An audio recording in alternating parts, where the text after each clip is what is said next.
Performance on 3, which was given in Glasgow last weekend. It's introduced by Linda Ormiston. Welcome to Glasgow's Theatre Royal. Tonight's opera is a definite rarity. Delius is The Magic Fountain, and a new production by Scottish Opera in association with the Delius Trust and the Binks Trust. It was written over 100 years ago. Delius did both the words and the music, and it promptly sank without trace, much like the ship in the middle of Act 1. In recent years, it resurfaced for its world premiere in a BBC radio production back in 1977, and then in a German staging a couple of years ago. Now, the obvious question has to be, why so neglected? Any good reason? And if so, why do it now? Our General Director of Scottish Opera, Ruth Mackenzie, and the director of tonight's production, Aidan Lang, will be tackling that one in a moment. But as far as critics in the press and audiences in the hall go, there doesn't seem to be any unity of opinion. Arguably as good a reason as any to let people see and hear for themselves. Now, the piece is set exotically enough in the Florida Everglades. Steamy swamps alluded to regularly in the stage directions as being in varying states of dankness. Delius himself had ended up in Florida, largely because he wasn't very good at the family wool business in Yorkshire. So in 1884, his father lent him enough money to go to America to look after an orange plantation, Solano Grove on the St. John's River. Hence the name of the hero in The Magic Fountain, Solano. He didn't write the opera out there, though. He made a fairly dire mess of the orange business, and when he returned to Europe, it was to study music in Leipzig and then in Paris, and that was where he wrote The Magic Fountain. Now, none of Delius's operas has found a regular place in the repertoire, despite there being some fairly staunch advocates, not least Sir Thomas Beecham. A Village Romeo and Juliet was seen at Opera North some years back, and Fenimore and Gerda has been performed by ENO. But none of them has really carved out a position in the repertoire of any company. So that question again, why resurrect The Magic Fountain? It was one of the questions I put to Scottish Opera's General Director Ruth Mackenzie, and I caught up with her earlier today. Well, the best answer to that will be the performance itself, but I suppose I better give you another answer as well. It was performed in Kiel in Germany, and Richard Armstrong, our music director, went to see it because he was fascinated by the piece, and he came back saying, we have to do it. And that's the best reason, I think, for any opera company to do a piece, because an artist is inspired by it. And I think we've well justified that moment of inspiration, which, of course, your listeners will judge for themselves a bit later. This has obviously been a success for you. Do you see this becoming part of the repertoire of Scottish Opera, resurrecting previously neglected works? I think we have a duty at any opera company to broaden the repertoire. You know, that is part of our job. And it is part of our job as, after all, the only opera company in Scotland, to give a broad range of work to our audiences and communities. And you're right, our community has responded with huge enthusiasm to this piece. And that's what you always hope for. That's why you go down the journey of this enormous and extraordinary enterprise of making productions, is in the hope that everyone else will agree with you. And it's lovely when enough people agree with you for you to feel, hooray, we've done it. But I think if you look at this year's programme, not only have we put James Macmillan back in the spotlight and Delius in the spotlight, but also, of course, Dalibor at the Edinburgh Festival was another unknown piece for Scottish audiences. And all the audience response was, why is it unknown? And the huge enthusiasm for The Magic Fountain, actually, locally, has also been, well, we can't understand why this is the first time this piece has been done. Well, that's a great triumph, I think, for opera as well as for Scottish opera. With the advent of the Scottish Parliament just round the corner, do you see Scottish Opera's role changing? Well, I think part of Scottish Opera's role is to work with Scotland and with the Scottish Parliament to explore and extend what is Scotland and Scotland's culture and Scotland's identity. I think it's a tremendously exciting thing for a national company to be working when the nation truly becomes a nation. There couldn't be a better time for Scottish Opera. And I'm very much looking forward to working with the MSPs and with the Parliament on how Scottish Opera can develop the sense of Scottish culture, both inside Scotland and, of course, we can export it. We're ambassadors for Scotland. We represent Scotland, if you like, in the rest of the world.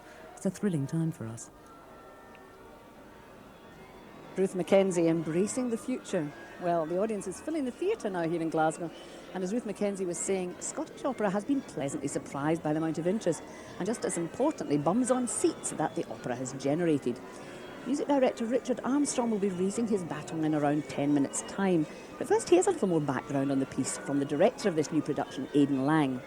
He's been living with Delius's The Magic Fountain for the past year or so and has found himself won over fairly completely. First of all, what's the story? It starts as a quest, a Spanish sailor who is seeking the fountain of eternal youth. The scene takes place on a ship where they are becalmed. He then lands on the coast of Florida, where he encounters a tribe of Red Indians, one of whom is a princess whose tribe, a particular tribe, has been wiped out by, and I quote, the accursed white man. So she is filled with hatred, and she is appointed to guide the sailor to the fountain. Midway, she encounters the one man who has experienced eternal youth, who is, as it were, passed the test, and he advises her that she doesn't have to enact her hatred and kill him, because if the people who try to undertake the fountain fail, if they're not, as he puts it, prepared, they will die anyway. So the decision for her is to let nature take its course. However, they then fall in love, as you might expect. In an opera plot. And accordingly, we're left with the final scene where, believing that he will die because he's not prepared, she willingly sacrifices herself and drinks from the fountain and does indeed die. So at the end, Solano, the sailor, kills himself in order to be with her. The point of it being, it seems to me, that the music seems to tell us that it isn't about them dying, it's about them going on to an afterlife, to a state of bliss together. The Magic Fountain has been staged only once since it was written. Is this unjust? Has it been unjustly neglected? In the light of having rehearsed it, I think, yes, it is unjust. It's the sort of score, when I opened it and saw one or two choice stage instructions, like she retires to her wigwam, and it's the sort of thing where you gulp and think, oh my God, what do I do with this? What has amazed us all is that in the process of rehearsing, we've discovered, in fact, how succinct and therefore how strong a piece it is, and it does hold together. The trick has been to ask the performers to believe in it and play it for all it's worth. It's the sort of piece which wears its heart on its sleeve in a rather, one might say, rather un-English manner. And, performers have found that if they go with it, then what looks on the printed page like potential for giggle moments just aren't there. But it really is a question of believing in this story and believing in the characters. And the music holds it together. Absolutely. I mean, the music is wonderful, and in all my experience of doing operas, I've never known a piece where, when everybody heard it with the orchestra for the first time, they suddenly understood what this piece is about. Richard Armstrong, the conductor, I think put it rather well when he described it basically as a tone poem with action and words, and that it is sort of what it is. The orchestral colours are all important to your experience of a piece. And it's a huge orchestra. It's massive. It's quadruple wind. The Scottish Opera are playing it in rep with Rosencavalier, and it's actually a bigger orchestra than Rosencavalier. It's huge. Have they got room for them? We've got a new pit now. They've got room for them down there. It is just about, but it's pretty tight. And the production, I mean, it does make the story very clear. To follow the journey which the characters undergo, it needs 7 or 8 different locations, so we've tried to give it that. It's not a piece to be doing in a white box with greatcoats and bother boots. They undergo the journey after the Indian encampment, where it starts off saying the Everglades, rich, lush, tropical vegetation. And then literally 8 bars later, it says deeper in the Everglades. Then 4 bars after that, we are instructed to be in a clearing in the Everglades. You think, well, I've got 12 bars to undergo. Now, you know what he did. He'd seen Parsifal at Bayreuth, and he'd seen the moving cyclorama, which acted as the transformation scene from forest to Grail Temple. And there's a whopping great, huge, magnificent orchestral passage which Wagner describes that, where a very simple theatrical trick was taking place. So we know he'd seen Parsifal there, and this is clearly what he's writing, for a cyclorama to scroll past with thicker or thinner bits of the Everglades. However, that doesn't help us very much trying to do it in today's language. So obviously we interpret those instructions more in the language of the theatre language we use today. But it's provided some fun on the way, certainly. Yes, I'm sure. Now, the libretto is Delius's own. Yes. In fact, when I first got the score, I typed it out just to sort of get a slightly clearer view of what's going on. And after about a third of the way through, I thought, oh God, it's all in rhyming couplets, isn't it? Well, an awful lot of it's in rhyming couplets. So what looked because it doesn't form a sort of metrical structure musically.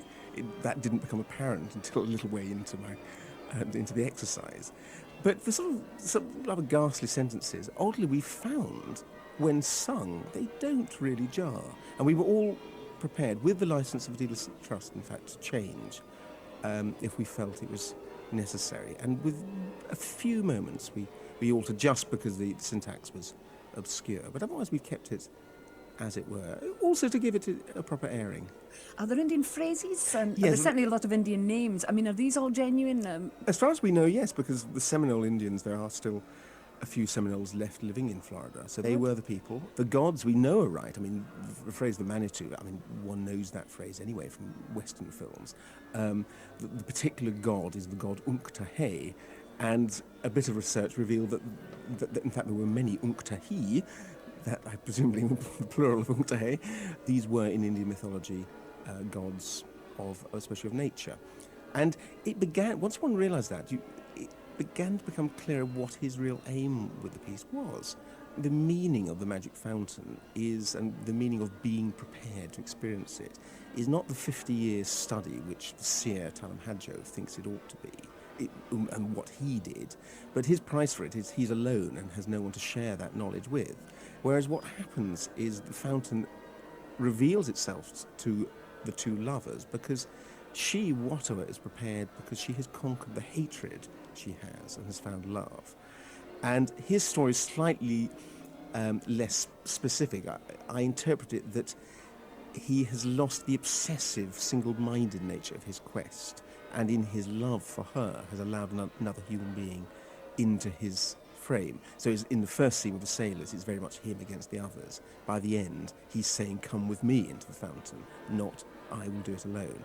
So there are sort of echoes of Magic Flute and the man and wife element in that. There are echoes of Parsifal, there are echoes of Tristan and Isolde in the love death at the end, and the way that the figures are transfigured through death into a higher plane.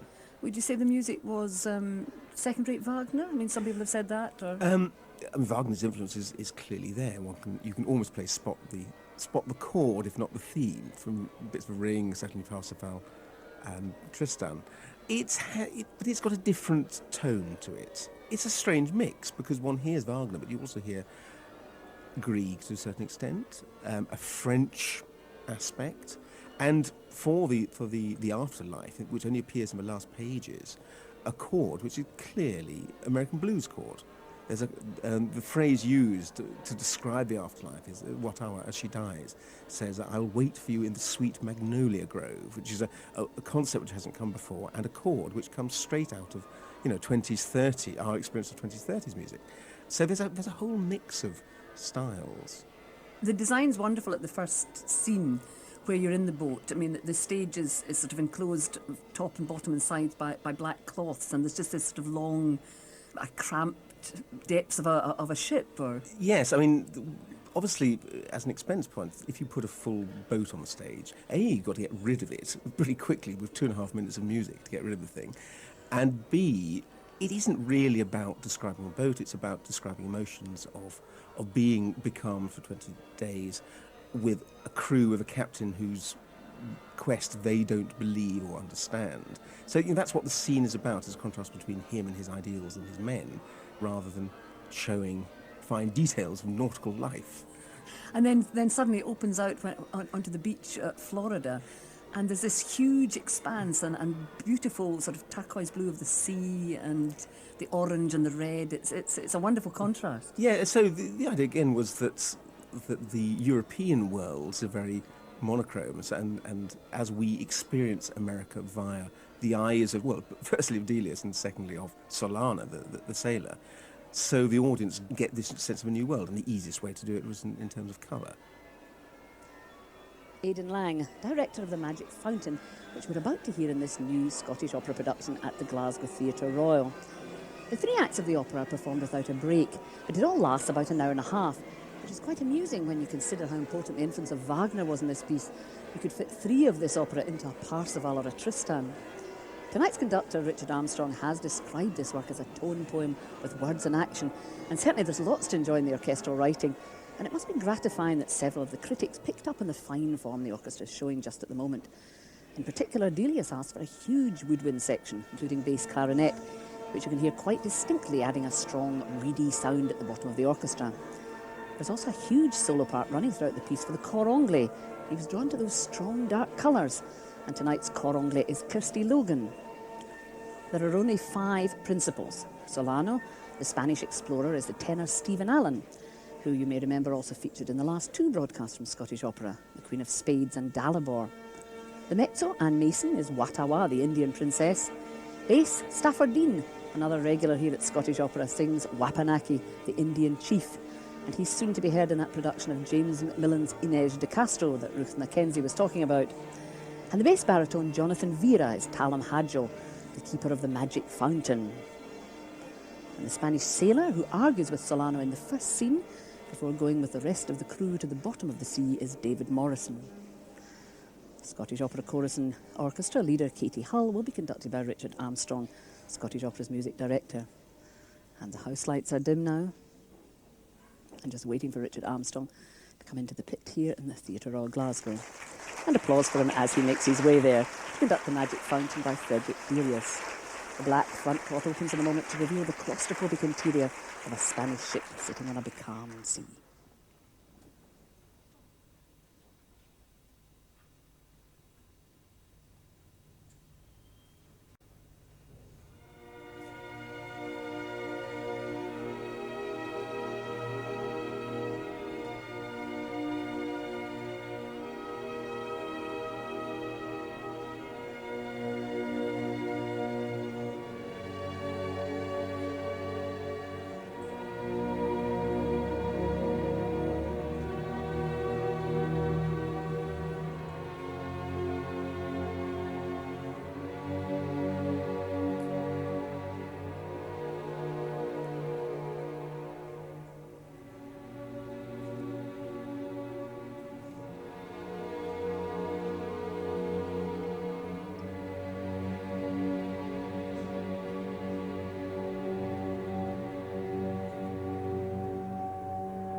what they say.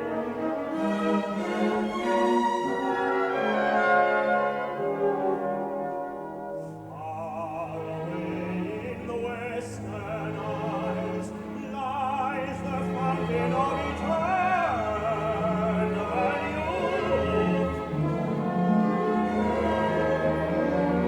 A fountain ready for those prepared to drink it in wisdom and truth. So runs the text, strangely pregnant with thought, and written by one who knew and what he wrote.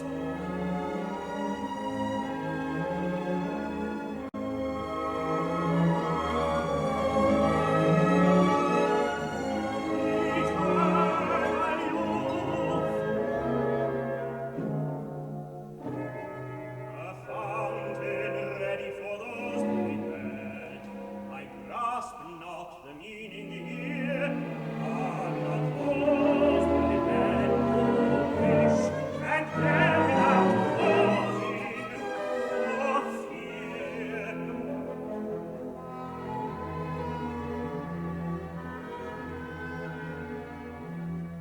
But all these mysteries soon will be solved, if only the fountain I near.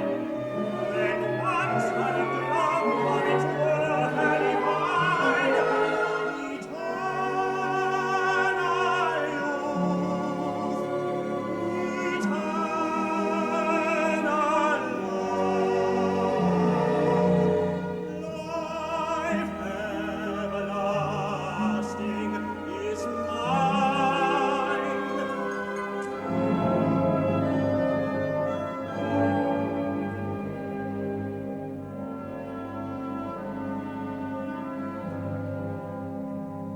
What grand possibilities!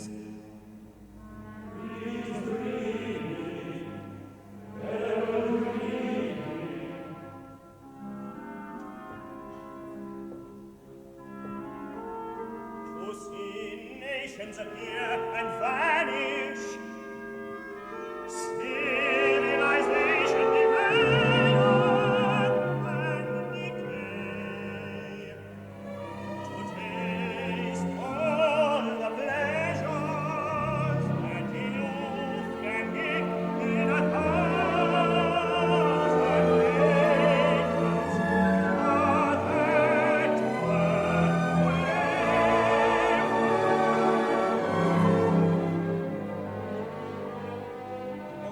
out of this span of 70 years, 30 might give his hardly methinks worth the trouble to live.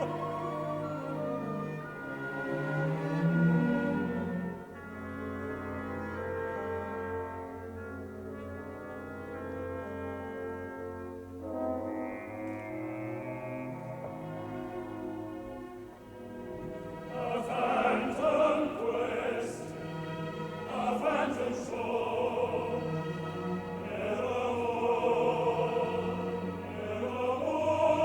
shall we see the shore, the shore.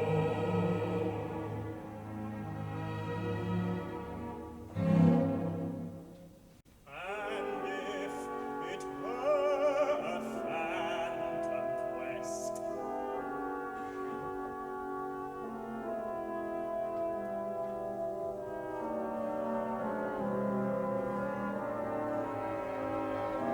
no, I must not doubt, but with greater zest I must search, and search with a mighty will. For I have learned that the will of man can nature command. Oh, for the hill!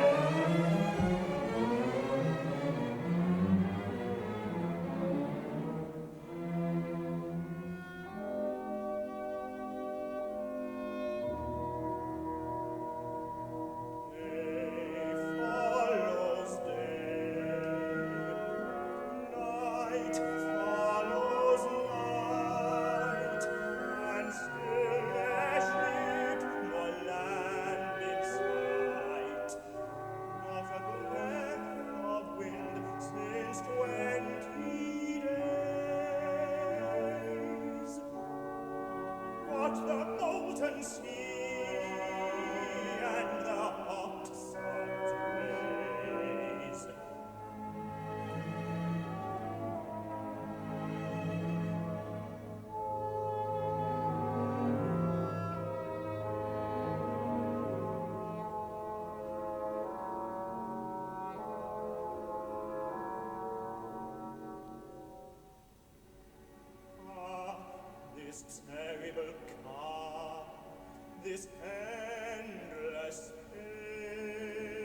not a cloud to trace. This life of dead calm no longer can I bear.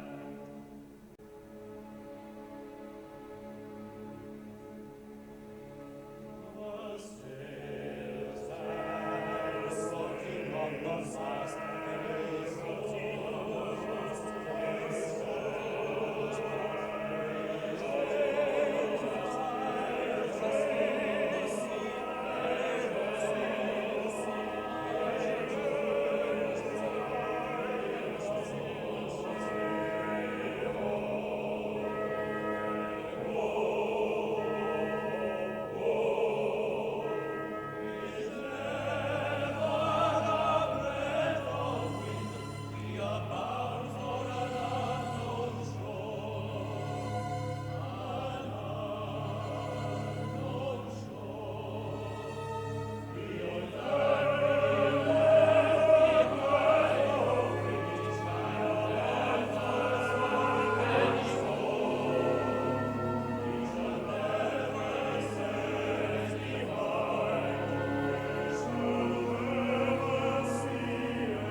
Courage, men, and patience, once in sight of land, I love and pay and fashions.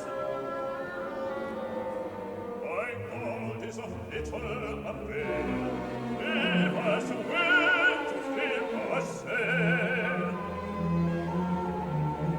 We shall never see the shore again.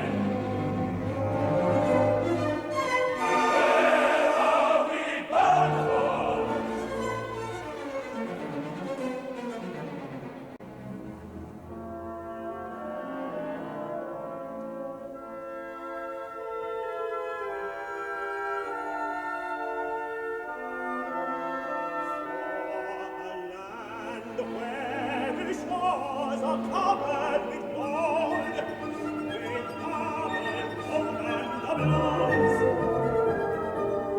For a land where love reigns, and you cannot hold. Is not that more to your taste? We'd rather see the shore of home's dawn. We'd rather call it the land we know, the land we know. We'd rather see the shore of home's dawn. We'd rather call it the land we know, the land we know.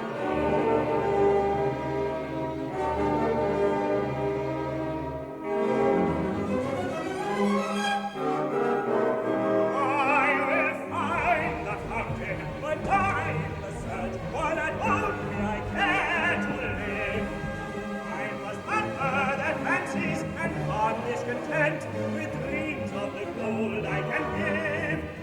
With gold I can soothe the confident. It's all they understand. For many a daring thought would succeed, but for the mass of common sense means. But what they see and understand not dreams. Dreams which lead to facts.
remember.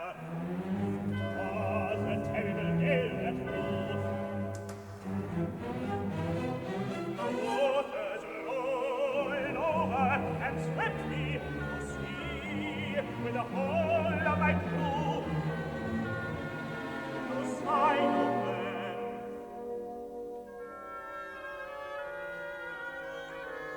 Where can they be? No doubt they have gone to the bottom in search of doubloons in the sea.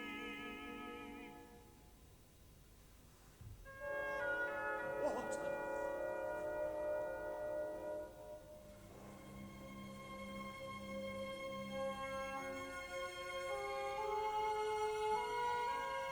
Water. Water. Or I die.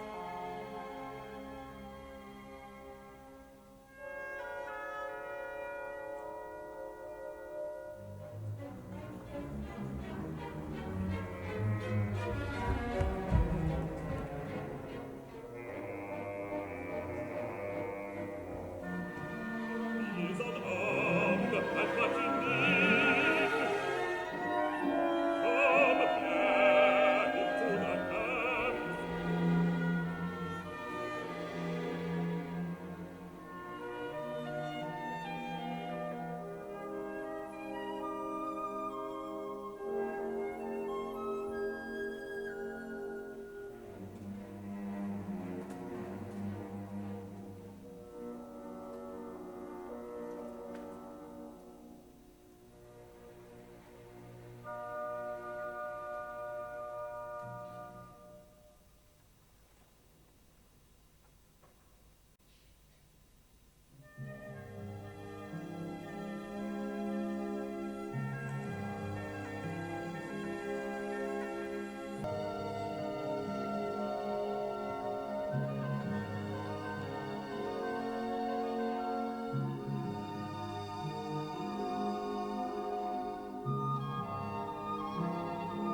not to rob, no arms I brought.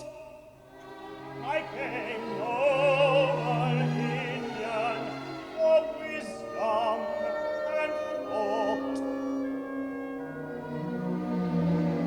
Say what meanest thou?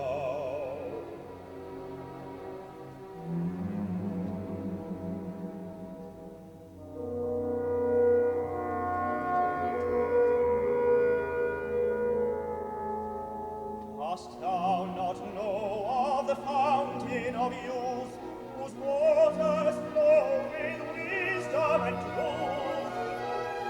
Who drinks of its waters shall true life behold, in youth everlasting and never grow old.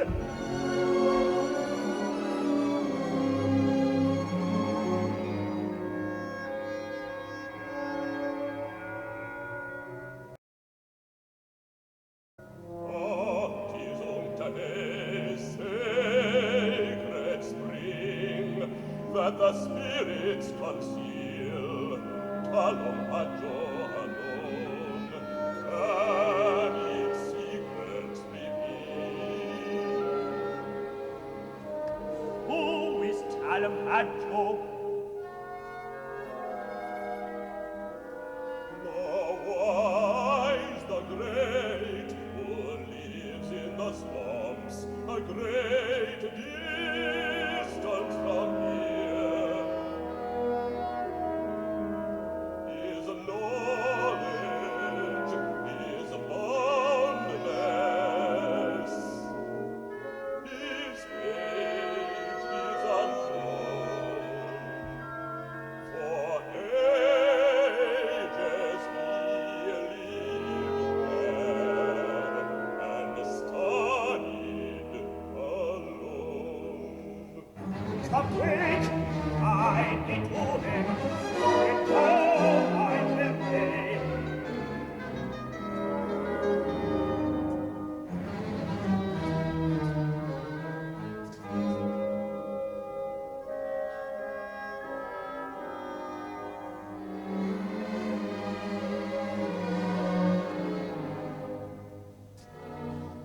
My path, night elsewhere, if my scouts don't delay, we start on the warpath at the break of day.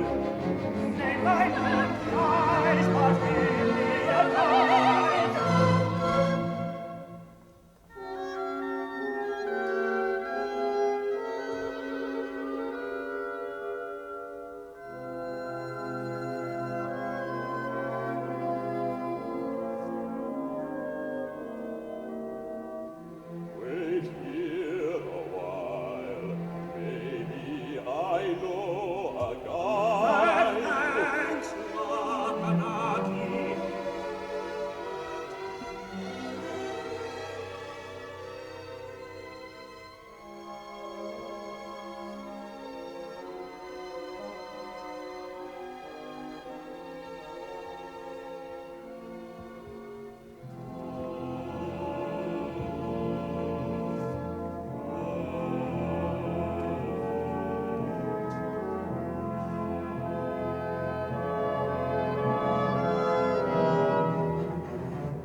all the injuries done to my race.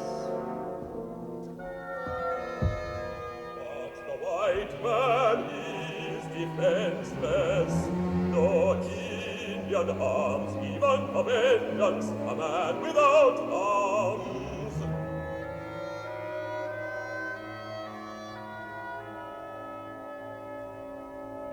His life is worth little, his gold is worth much. He is chief in his country,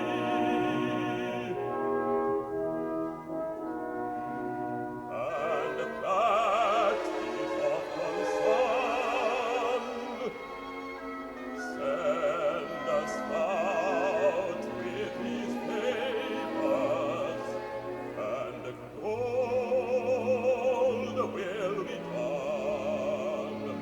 When I have his papers, then seek thy revenge.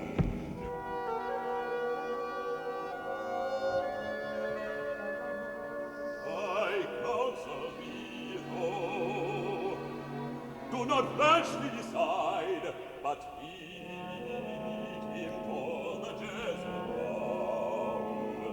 Tempt not the wrath of the man who great. Let the wise man Maida first counsel his fate.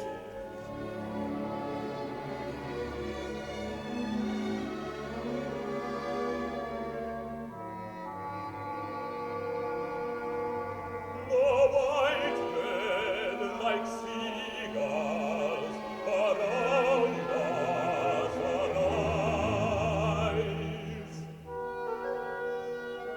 Indian must reflect, be cautious and wise. The interests of his race he must hold above all.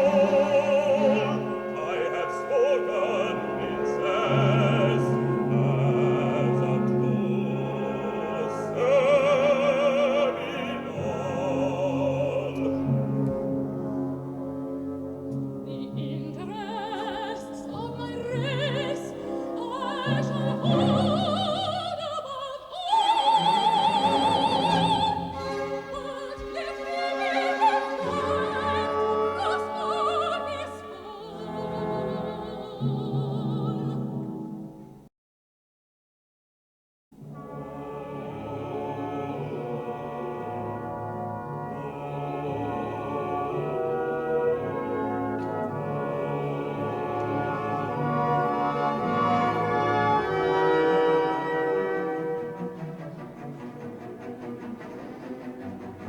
Tis well he leave to hide, he may be at dawn.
what so many have dreamt, and still 'twere easy, did they but dare in wisdom and patience will to prepare.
Sweet voice, a wild jessamine, well I know.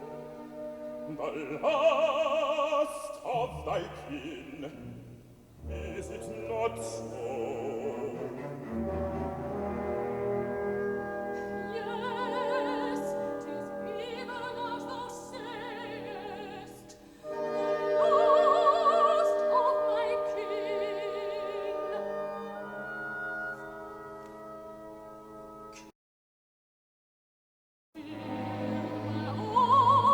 All men have suffered by the hated pains, but I am found in my father, one of cursed race.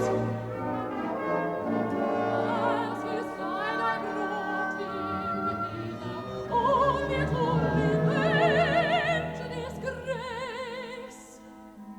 Hidden close within my belt lies a poisoned knife. Holy Father, Seer, advise me, should I take his life?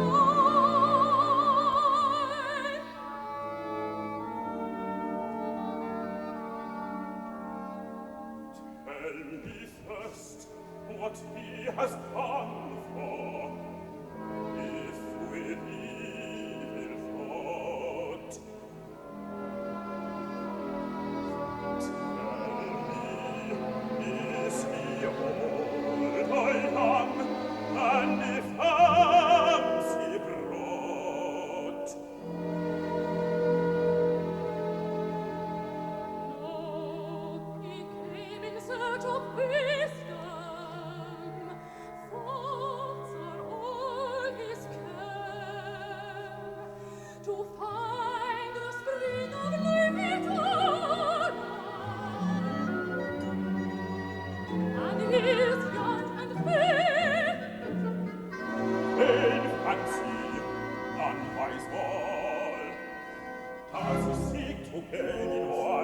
the profound knowledge unsought in vain.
Listen to my last advice.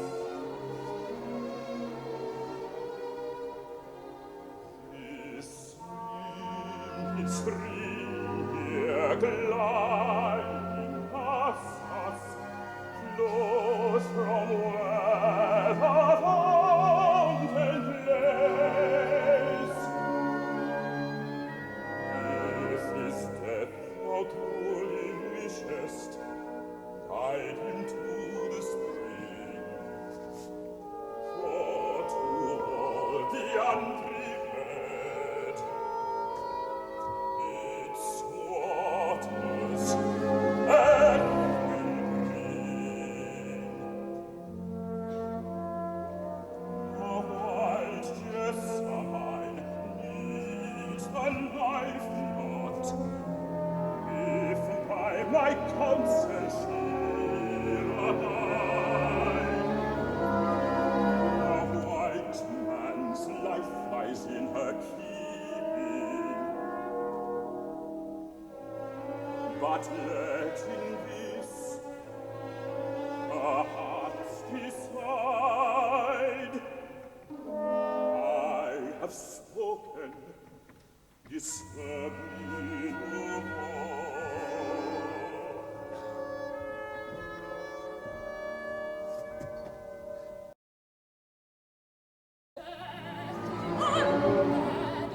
My revenge was not the life of division for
Solano and Watawa die together at the end of Frederick Delius's opera, The Magic Fountain. And there are strong overtones of Wagner's Tristan and Isolde.